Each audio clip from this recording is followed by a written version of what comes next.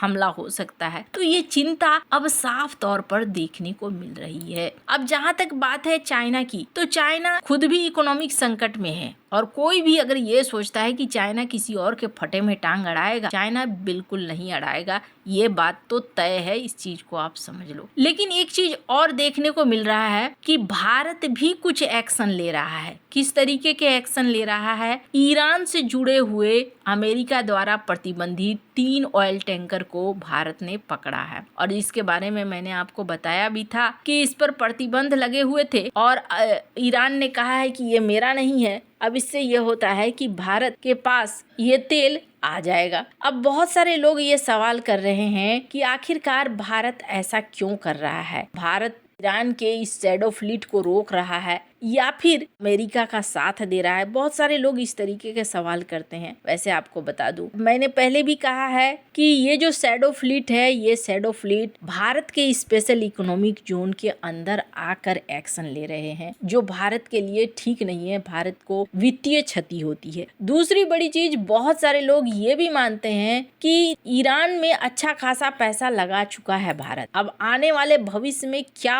होगा, कौन सत्ता पर बैठेगा और किस तरीके से वो चलाएगा, ये कहना मुश्किल है। और जहां तक बात है ईरान की, तो मैं एक बात आपको बता दूं, एक गैस फील्ड था, फरजाद बी गैस फील्ड। इसके लिए भारत की कंपनी और ईरान ने मिलकर फैसला लिया था। भारत की OVL थी इसमें और कहा गया था कि ये गैस जब मिल जाएगा ONGC विदेश लिमिटेड की तरफ से, तो हम इसका बंटवारा करेंगे या फिर इसके ऊपर कोई कंपनी वगैरह खड़ी करेंगे जिसमें हमारी भी हिस्सेदारी होगी। लेकिन जब गैस मिल गया, भारतीय कंपनी ने खोज वोज सब की और जब गैस मिल गया तो ईरान ने भारत को डंप कर दिया। साल 2021 की ये कहानी है। स्क्रीन पर इस आर्टिकल को देख सकते हैं आप। तो ऐसा है कि पहली बार ऐसा नहीं है कि भारत ही कुछ ऐसा कर रहा है, यहाँ पर ईरान भी पहले ऐसा कर चुका है। अब आने वाले समय में देखना होगा क्या होता है, किस तरीके से बातें होती है। भारत ऑफिशियली किसी चीज में यहाँ गलत तो नहीं है। आपको क्या लगता है? कमेंट कर अपनी राय जरूर बताएं। जल्द मिलते हैं अगले वीडियो में नई खबर के साथ।